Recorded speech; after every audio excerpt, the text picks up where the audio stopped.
Ideally, at this earlier on in the discussion, I've gotten to what's meaningful, or maybe a few sessions, and I really get this values clarification that's been done to where I know what is meaningful to them, what matters to them. Because in a formal pain program where the person's been through it all and their docs are finally hopefully saying, there's not much more I can do for you, be it a pain physician or somebody, where we need to get you in a pain program. And this is where we're going to try to help our physician colleagues around our pain program to recognize these patients, and that this isn't giving up. This is just giving them another option, where we have a pain program that's going to give them a different approach that can hopefully give them some success. But in the midst of when they're in the merry-go-round, medical merry-go-round of trying all these different things, you have to be able to respect where they're at. Like you said, contextually, they're maybe not ready to make a different jump, but if you help them explore what they're doing, how's it working, are they moving closer to their values, which is this creative hopelessness exercise that's part of ACTS exercise that would be week 1 in our pain program. You help people, either in an individual or in a group, you help them walk through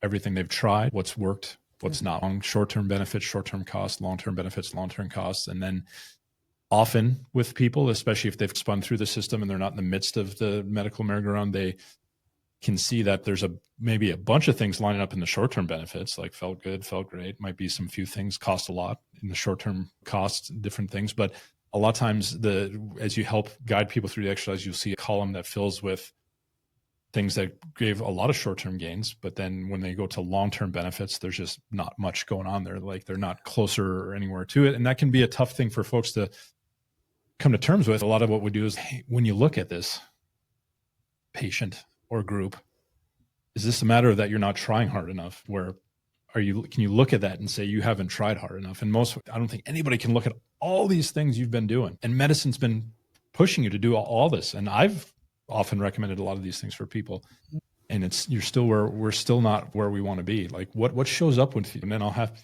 folks like, when you look at this, what kind of showing up for you right now? And oftentimes it's, some people get emotional, be it teary-eyed or angry, and this is a struggle. And that's where you hopefully open up an opportunity for them. Would you be willing to try something different? I just said, let's focus on getting you the life you want.